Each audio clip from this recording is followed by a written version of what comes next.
Radhe Radhe. So hello everyone, welcome back to my new vlog of प्राकृतिक खेती। पूरे 10-12 दिनों के बाद मैं आ चुकी हूँ फिर से प्राकृतिक खेती का एक और नया व्लॉग लेके। 10-12 दिनों से मैं ट्रिप पर थी। इंडिया के मोस्ट फेमस रिलीजियस प्लेसेस पे गए थे हम। बहुत बहुत ज़्यादा आनंद लिया हमने। माखनचोर की नगरी से भी, आगरा में भी, कुरुक्षेत्र में भी, हर जगह मतलब आनंद ही आनंद लिया हमने। तो बहुत हुआ अब आनंद। अब थोड़ा काम कर लेते हैं। तो 10-12 दिनों से तो मैं घर में थी नहीं, तो अब देखते हैं कि 10-12 दिनों से मेरी मम्मी ने कितनी ज़्यादा केयर किया हमारे फूलों की, फलों की, सब्जियों की। और प्याज की कंडीशन क्या चली है आपको जैसे पता है, हमने लहसुन प्याज सब कुछ लगाया हुआ था नेचुरल फार्मिंग के अकॉर्डिंग। तो वो सारी चीज़ें देखेंगी कि हार्वेस्टिंग का टाइम अब चल रहा है, जैसे कनक की हार्वेस्टिंग भी होने वाली है अभी थोड़े ही दिनों में। और लहसुन प्याज धनिया और देखेंगे और क्या क्या है। तो चलो सारी चीज़ें आज देखते हैं साथ में मिलकर, क्योंकि कल मैं लेट पहुंची थी इसलिए कल मैं दूसरा व्लॉग नहीं बना पाई प्राकृतिक खेती वाला। बट आज मैं बनाने वाली हूँ। देखेंगे सारी चीज़ें कि किस तरह से क्या क्या हो रहा है। तो चलो फटाफट से सबसे पहले हम अपना किचन गार्डन ही देख लेते हैं। तो कंडीशन तो आप देख ही सकते हो, बीच में वो लगी ये सब्जियां और आग लगा दी गई है। फिर उससे आगे घास बहुत ज़्यादा क्रिएट हो गया है। और प्याज की कंडीशन भी देख सकते हो। मुझे तो समझ नहीं आ रहा, मम्मी ने पानी भी नहीं दिया इतने दिनों से क्या। और यहाँ पर देखो साइड में बेचारे ये क्या है, टमाटर बेचारे पक गए हैं पर इनको तोड़ने वाला कोई नहीं मिला। और ये डंडी भी सूख गई है। देखो माता श्री के काम, वैसे घर के काम बहुत ज़्यादा होते हैं इसलिए शायद माता श्री घर के कामों में बिजी थी, खेती बाड़ी को टाइम नहीं दे पाए और उसी की वजह से ये कंडीशन हो गई है। देखो सारे पक गए हैं बेचारे और मर भी गए। और माता श्री ने इस जगह का कार्बनिक तत्व ख़त्म कर दिया है, क्योंकि जहाँ आग जला दी है मम्मी ने। मम्मी को भी थोड़ा समझाना पड़ेगा इसके बारे में। हमारी एब्सेंस में मम्मी ने ये बुरा काम कर दिया है। और प्याज भी हार्वेस्टिंग के लिए तैयार हो गए हैं। ये ऊपर इसका बीज बन रहा है, यहीं से बीज बनता है इसका। तो इसे हम ऐसे ही रहने देंगे, खुद ही इसका बीज तैयार करेंगे। सौंफ वगैरह भी सूख गई है। और यहाँ पर हमने लगाए प्याज है, बट मुझे दिख कुछ नहीं रहा, बस घास ही दिख रहा है यहाँ पे। बहुत बुरी कंडीशन है अभी तो। अब हम आ गए हैं, फिर से अपनी पोजीशन संभाल लेंगे, धीरे धीरे करके सब कुछ ठीक कर देंगे। तो चलो ये तो होगी किचन गार्डन की बात। अब देखते हैं वो बंजर भूमि वाला जो हमारा छोटा सा क्या बोलते हैं क्यारी सी थी, उसमें क्या क्या हुआ है। क्या उसमें भी ऐसे आतंक मचाया है मेरी मम्मी ने। चलो जो चीज़ खुशी देने वाली है उसे देख लेते हैं सबसे पहले। तो ये है अंगूर की बेल, जिसमें पड़ गए हैं बहुत बहुत ज़्यादा वाले अंगूर के गुच्छे पड़ गए हैं। देखो हर एक जगह पर पड़ गए हैं। बहुत ही ज़्यादा क्वान्टिटी में लगने वाले हैं हमारे घर पर अंगूर। तो इसकी केयर तो अच्छी खासी की है मम्मी ने। कैसे पानी देते रहे मम्मी। और धूप काफ़ी ज़्यादा हो रही है आजकल, तो इसे पानी की जितनी ज़्यादा ज़रूरत है वो पूरी की है मम्मी ने। उसी की वजह से ये पूरी तरह से हरी भरी है। उसके बाद टर्न आ जाती है हमारी बंजर भूमि वाली इस क्यारी की, जिसमें मैंने लगाया था यहाँ पे भिंडियाँ। तो भिंडी तो ये है, और छोटी छोटी सी भिंडियाँ लग रही हैं, ये देखिए। और ये जो पत्ते हैं इनमें सुंडी लग चुकी है। मम्मी जी को टाइम नहीं लगा इसे सुधारने का, स्प्रे करने का। चलो कोई बात नहीं, अब हम कर देंगे स्प्रे यहाँ पर।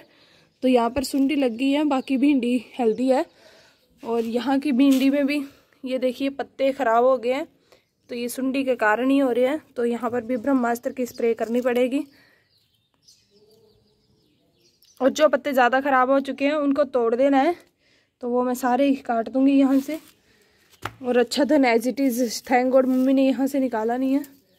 और बाकी कंडीशन आप देख सकते हो ठीक ठाक ही है। और आज मम्मी ने यहाँ पर पानी दिया है। मम्मी को मेरा बहुत खौफ था इसलिए मम्मी ने पानी दे दिया आज। और हमारा अमरूद का पेड़ जो कि पहले से हरा भरा था, और नीचे हमने लगाए हैं यहाँ पर टमाटर सेम फली, तो ये भी हेल्दी हैं फ़िलहाल। यहाँ पर भी अच्छा खासा पानी दे दिया है। तो अब चलते हैं खेत में, क्योंकि खेत में हमने लगाए थे लहसुन प्याज, उनकी कंडीशन को भी हमने देखना है। तो चलो इस पूरे 10-12 दिन के बाद हम पहुंच चुके हैं अपने लहसुन वाले खेत में, जहां पर हमने पूरे नेचुरल तरीके से उगाया है ये लहसुन। और इसकी कंडीशन आप देख सकते हो, मैं भी पूरे 10-12 दिन के बाद इसे देख रही हूँ। काफ़ी अच्छी कंडीशन है, ग्रोथ वैसे की वैसी है, उतनी ग्रोथ हुई है जितनी हम छोड़ कर गए थे। अब ये हार्वेस्टिंग के लिए पूरे तरीके से तैयार हो रहा है। अब हम इसे पानी नहीं देंगे क्योंकि ये जो इसकी गठियाँ हैं, जो लहसुन की गठियाँ होती हैं, ये हार्वेस्टिंग के लिए तैयार होने लग पड़ती है, इस टाइम सूखने लग पड़ती है। अगर हम पानी देंगे तो ये ख़राब हो जाती हैं, इसलिए अब हम इसे ऐसे ही सूखा रखेंगे और कुछ टाइम के बाद हम इसे हार्वेस्ट कर लेंगे। मतलब ज़मीन से निकाल कर इसकी ये जो ऊपर वाले ये डंडियाँ होते हैं, इनको तोड़कर फिर अच्छे से क्या करते हैं, जो गठिया होती हैं उनको स्टोर करके रख लेते हैं। तो ये तो कंडीशन होगी हमारे लहसुन की। अब देखते हैं कि जो हमने दूसरी साइड नेचुरल फार्मिंग के अकॉर्डिंग वो लगाए थे, प्याज लगाए थे, वो कैसे हैं, क्या वो भी हार्वेस्टिंग के लिए तैयार हो गए हैं या उनमें कोई बीमारी लग गई है। तो चलो देखते हैं उनका भी हालचाल क्या है। ये देखिए, ये है वो जगह जहाँ पर हमने क्या लगाया था, बेड्स। पहले तो हमने बेड्स बनाए थे, माताश्री ने फ्लैट सरफेस पे लगा दिया था सब कुछ, फिर हमने उनके बेड्स क्रिएट किए थे कुछ इस तरह से, और उस पर हमने लगाई थी मूलियाँ। तो देखिए मूलियाँ भी निकल आई हैं और साथ में पालक भी लगाया था, तो पालक भी निकल आया है। देखिए हर एक जो भी हमने बीज लगाया था वो अच्छे से उग आया है। और पानी की कमी है फिलहाल यहाँ पर, वो हम पूरा कर देंगे आज। और सेमफली भी लगाई थी साथ में, और ये घिया वगैरह लगाया था। और यहाँ पर काफ़ी सारे, मतलब इस वाले बेड पे हमने ज़्यादा मात्रा में क्या लगाया था, पालक। तो देखिए पालक लगा हुआ है। हमने पूरे कितने बेड बनाए थे, 1 2 3 4 5 बेड बनाए थे। 5 बेड पे हमने सब्जियां लगाई थी, सारी उगाई हैं। और बाकी ये तो घास ही लगा हुआ है यहाँ पर, और ये भी अच्छी कंडीशन में चलते हुए। भिंडी भी है, और यहाँ पर भिंडी भी है, साथ में भिंडी भी लगाई थी। जो हमने भिंडी ट्रांसप्लांट की थी यहाँ से वहाँ, वो नहीं बची है, वो मर गई है क्योंकि धूप कड़ाके की पड़ी है। और यहाँ पर है भिंडी, दिखाऊं आपको, ये देखिए ये भिंडी यहाँ पर है, बीच बीच में भिंडी, पूरा घास ही नहीं है यहाँ पर, भिंडियाँ भी हैं। तब चलते हैं हम प्याज वाले खेत की तरफ। हम थोड़े अब फनी मूड में आते हुए, ओ मक्खी बैठ गई मेरे ऊपर। मैं कह रही थी, शिवानी कह रही है ये हमारी झांकी है, आटा पीसिंग, चक्की चलिंग, आटा पीसिंग, मम्मी रोटी बनाएंगे ख्वाइंग ख्वाइंग। और देखिए कितना ज़्यादा ब्यूटीफुल यहाँ का व्यू होता है, बहुत ही सुनहरा सा व्यू है। साथ साइड में पानी बहता है, बीच में घराट है, और मतलब क्या बोलते हैं इसे, नहर के ऊपर मंचा लगाया हुआ है। बहुत ही सुनहरा नज़ारा है यहाँ का। शहंशाह मिस्टर टॉफी जी भी यहाँ पर आए हुए हैं इस नज़ारे का आनंद लूटने के लिए। अब हम आ चुके हैं अपने प्याज वाले खेत में, और प्याजों की कंडीशन बहुत ही माड़ी हो चुकी है। क्यों? क्योंकि देख सकते हो आप, ये सूख चुके हैं, कड़ी धूप में इनको पानी नहीं मिला है। उसी की वजह से प्याज हमारे, जिसमें हमने इतनी ज़्यादा मेहनत की थी, 10-12 दिनों में ही मम्मी ने उनको तबाह करके रख दिया है। पानी की बहुत ज़्यादा कमी होगी इनमें, उसी के कारण ये सूख गए हैं। चलो जो जितना मिलेगा हमें, हम उसमें सेटिस्फाई हैं। अब क्या कर सकते हैं, जो ये हैं उसमें हम पानी लगाएंगे अच्छे से, और इनको थोड़ी शक्ति प्रदान करने की कोशिश करेंगे ताकि ये और अच्छे तरीके से डेवलप हो जाए और अच्छी इसकी पैदावार निकले। हमारी माताश्री की भी कोई गलती नहीं है, क्योंकि इतने सारे घर के कामों को मैनेज करना, फिर खेतों के कामों को भी मैनेज करना थोड़ा डिफ़िकल्ट सा हो जाता है। तो चलो कोई नहीं, हाँ हमें जितना मिलेगा हम उतने में ही सेटिस्फाई हैं, हम उतने में ही खुश रहेंगे। तो अभी हम गाय के लिए चारा काट लेते हैं। ये हमारा बरसीन है, ये भी अच्छी लेंथ होगी इसकी अच्छी खासी चली हुई है, तो हम आज यही काटेंगे। आज हमने मम्मा को कहा आप घर पे रहो और हम जाते हैं, आज हम काम कर लेते हैं, क्योंकि काफ़ी दिन हो चुके हैं ये सारे काम किए हुए, तो आज हम ये सारे काम करेंगे और घर जाएंगे। मैं अभी बातें करते करते बरसीन वाले खेत में आ चुकी थी, और शिवानी जी पीछे से क्या कर रही थी, शिवानी जी ने हार्वेस्ट किए हैं ये प्याज कुछ सैलेड के लिए। और देख सकते हो आप प्याज की जो ग्रोथ है वो काफ़ी अच्छी है। ये नहीं कि पानी की कमी हुई है उसके कारण ख़राब हो गए हों या छोटे निकले हों, कुछ हैं छोटे, बट इट्स ओके, हमें वो भी अच्छे हैं।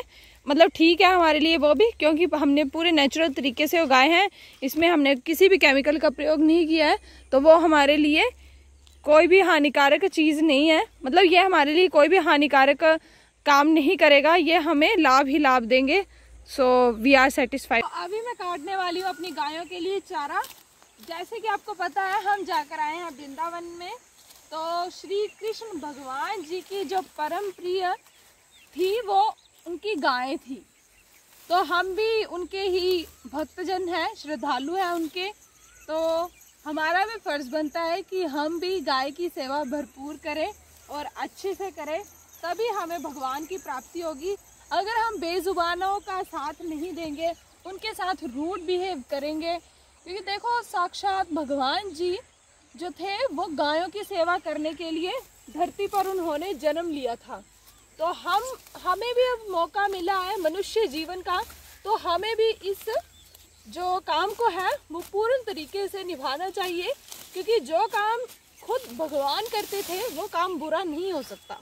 तो इसीलिए भगवान जी की लगन में लगते हुए और साथ में गौ माता की सेवा करते हुए मैं यहाँ पर सीन काटते हुए मेरी बाकड़ बिल्ली इस टाइम ना पूरे ना कौन से मूड में आ चुकी है, मस्ती के मूड में।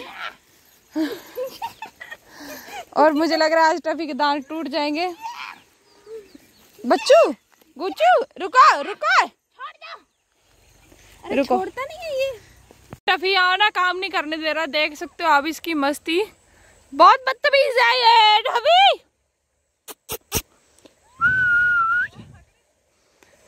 जैसे कि आप सबने देखा कि 10 दिन तक मेरे जाने के बाद खेतों की कंडीशन इस प्रकार से हो गई है। तो चलो इसको बेटर करने की कोशिश करूंगी जितना ज़्यादा हो सकेगा, और स्प्रेज टाइम टू टाइम देनी है। अब जीवामृत भी देंगे, हम बनाएंगे पहले तो, क्योंकि अभी बनाया था वो दे दिया था पहले ही मैंने, फिर उसके बाद नहीं बनाया था क्योंकि पता है कि जाना था, तो इसलिए मैंने नहीं बनाया था। अब बनाएंगे फिर से, तो देंगे, जीवामृत भी देंगे और पूरी केयर भी करेंगे, ब्रह्मास्त्र की स्प्रे भी करनी है, बहुत सारे काम है। तो बाय बाय, मिलते हैं कल एक और नए नेचुरल फार्मिंग के ब्लॉग के साथ।